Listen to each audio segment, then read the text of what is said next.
The f is up, you buttercups? Welcome to List Week. Hello, everyone, and welcome back to COFY Studios. As you can see, new mic, new setup, festive for the beginning of the new year. I guess I'm a little late for Christmas on that, but whatever.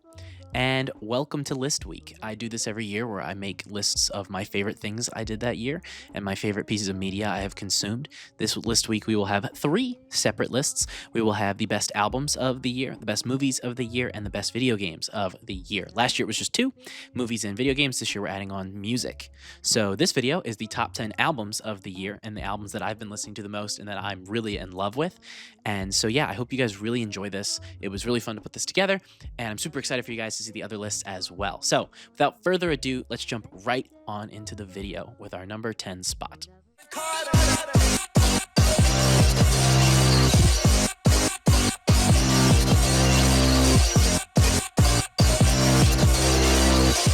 Bringing in our number 10 spot, we have I Lay Down My Life For You by JPEG Mafia. This album scored pretty high on my top 5 albums list halfway through the year.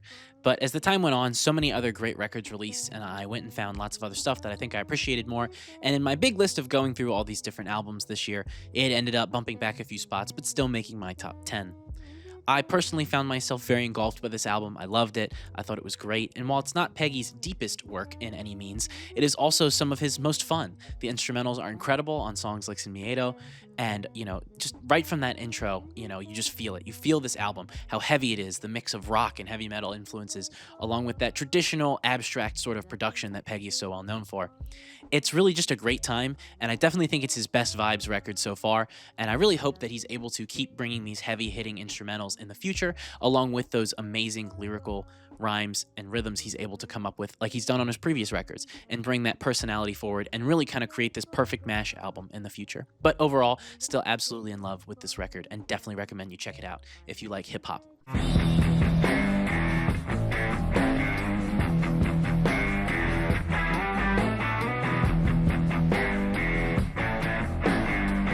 Coming in at number 9 on my list, we have No Name by Jack White. I'm a huge White Stripes fan, and I've loved Jack White's solo work as well on top of this. His other records he's released in the past, such as Boarding House Reach, are fantastic, and this record is no exception. And in fact, it might be his best solo record to date. It's utterly incredible. The riffs on it are amazing, hard-hitting lyrics, hard-hitting themes.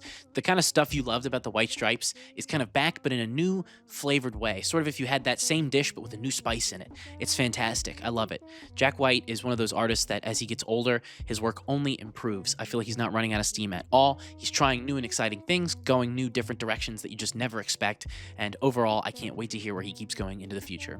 He ages like a fine wine, and so does his music, and so will this album. It's absolutely fantastic, and if you're looking for that hard-hitting rock experience, there's nothing better.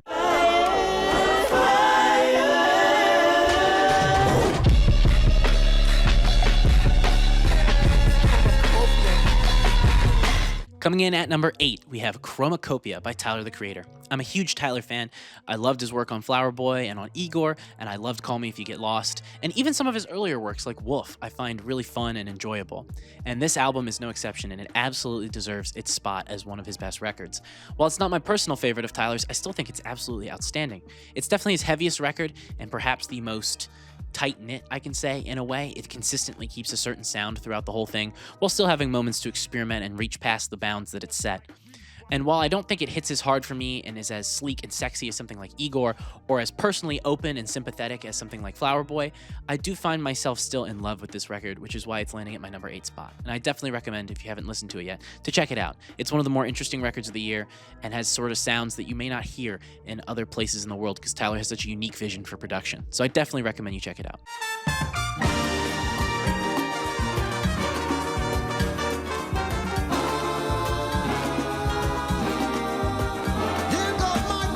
Coming in at number 7, we have The New Sound by Jordy Griep. Now, it's probably controversial of me to place this album at this place on my top 10. I know for a lot of people this is album of the year, but personally, there were other records that meant more to me, were a sound that I'm in love with and things that I enjoy more as we go on the list. But The New Sound is incredible, and it makes me sad that Black Midi is sort of on hiatus. But it also makes me happy because if they weren't, we wouldn't have gotten this album. It makes me realize how incredibly talented Greep is, and the sonic ranges he's able to help bring together on this album, along with his incredible vocal delivery, is stunning. This album is so unique. I'm not sure I've ever heard anything like it. Its weird mix of math rock and sort of jazz influence is absolutely incredible, along with the utterly insane lyricism and spoken word that we get from Greep. It's just crazy. And I love it for that. I love how bold this album is. I think that's a great way to say it. It's sort of like a strong coffee you have in the morning. It sticks with you and makes you want to keep coming back for that kick it can give you. It's just absolutely fantastic. I utterly loved it. And I definitely recommend you check it out, especially if you're looking for something a little off the beaten path sonically.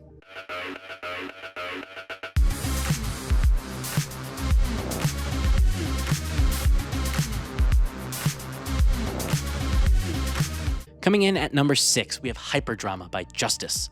I'm a huge Justice fan, and I absolutely love their music. They're a huge influence on me in my personal musical endeavors, and are also a big part of, expanding my sound as a young man. They are definitely a band that I discovered when I was in my early teens, and found myself just absolutely enthralled by their electronic rhythms and incredible ear for production. Cross is one of those albums that will forever live in my top 5. I just absolutely love it. The intense production, the unique sonic vision that album has. Even to this day, I feel like there's a lot of records that can't really reach what Cross did. And while I feel that Hyperdrama doesn't hit as hard as that album does for me, I definitely think it's their best record since.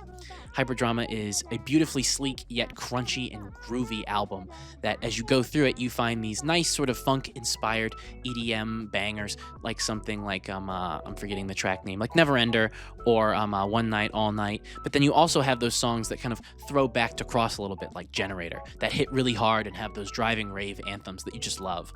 It's one of those albums that I can just so easily recommend to someone. It has so many different things on it, so many different sounds and ways you can go, and then you have these sort of unique, interesting cuts like Dear Allen that are, for the most part, instrumental and a little groovier and slower, but are just so fun and interesting. You just find yourself stunned when you're listening to them.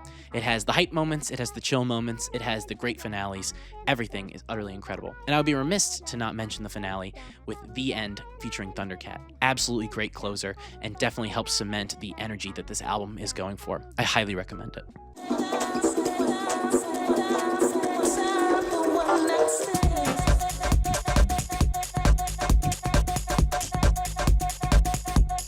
Entering the top 5, we have Cascade by Floating Points. This is one of the best electronic records of the year, and there was only one in my eyes, or two, I guess, actually. If you count one of the others, it's sort of a spoiler for later in the list, but I'm sort of counting another album as electronic, even though it's probably a little more alternative, but still, won't go there. But it's definitely one of the best electronic albums of the year, and definitely the best, I'll say, solid, straightforward house and electronica record. It's just so groovy and fun, but also sort of takes this back to basics format and is able to put itself forward with that idea. It is a simple, simplistic keyboard, drum loop, bass house album, while still being able to find unique and interesting ways to take that tried and true formula and really push it forward in ways that we haven't seen before. Cuts like Vocoder are utterly incredible. That's just a great way to bring in the record, and the bangers only keep coming after that. So I highly recommend you check out this album if you like dance music, or if you're even interested in some sort of like house club bangers to get you through the day. This is definitely a great one, and I highly recommend it. It's not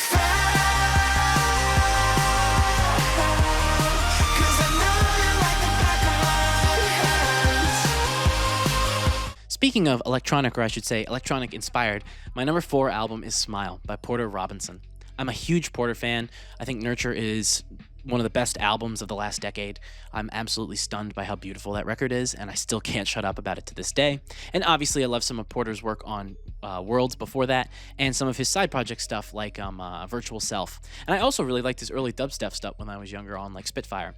But Smile is his most unique record, I'll say, up until this point, and it's his least electronically inspired. It seems more calling from 2000s alt rock, but also mixing those dance grooves and electronic production that he's so well known for.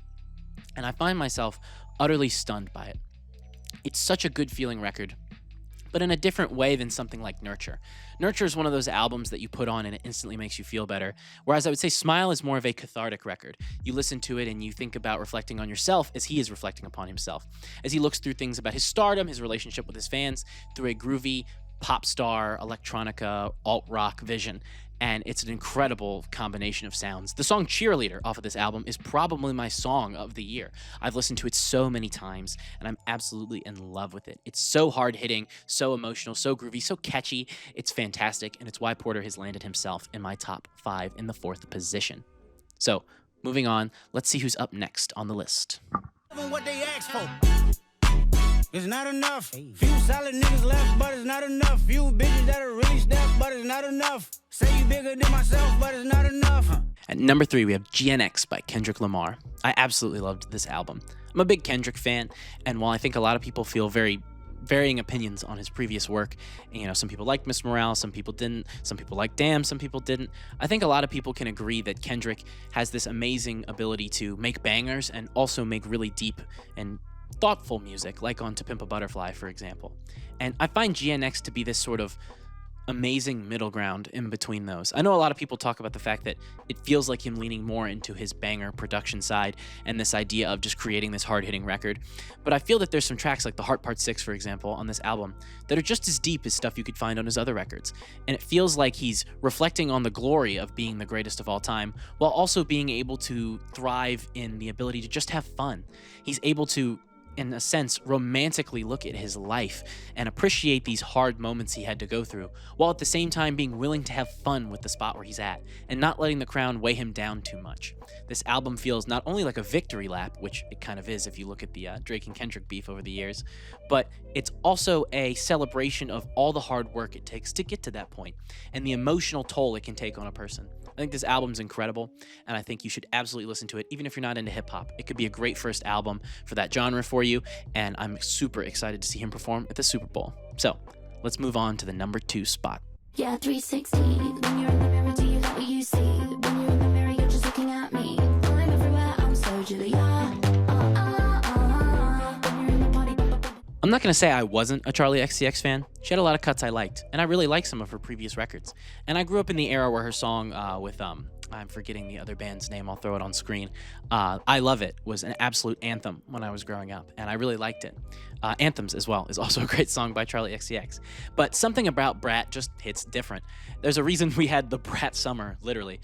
And I can't help but just love this album. While it wasn't my favorite album of the year, it was really close. And my number 1 spot and Brat fought a lot. There's so many cuts on Brat that are just amazing. Club Classics, 360, 365. I might say something stupid. Apple, just amazing album. I absolutely love it. It's so incredible.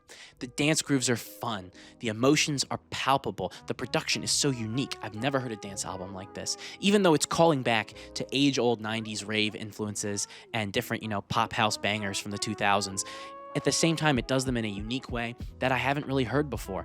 And Charli's, pop star energy she can bring to this is just astounding. She should be incredibly proud of this album, and I hope that it really skyrockets her career even further than it's at, because this is a generational record, in my opinion.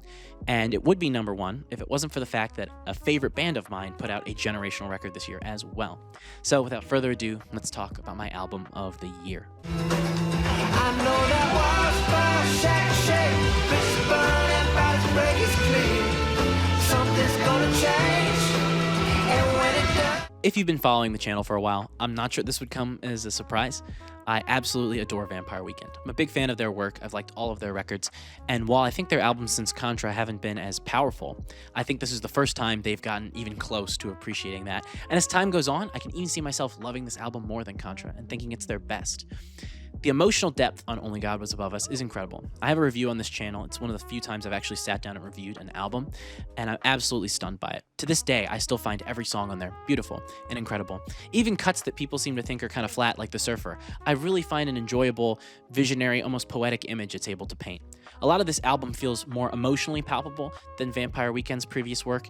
It feels like it's coming from a very personal spot for Ezra, and it's him reflecting on the tough state the world's in right now.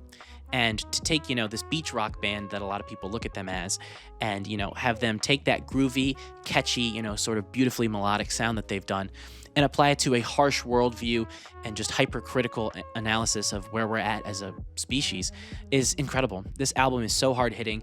Cuts like Classical might be their best song ever. It's fantastic. Ice Cream Piano is an incredible startup. Just an amazing album. And I'm forgetting so many other amazing cuts like Gen X Cops, for example.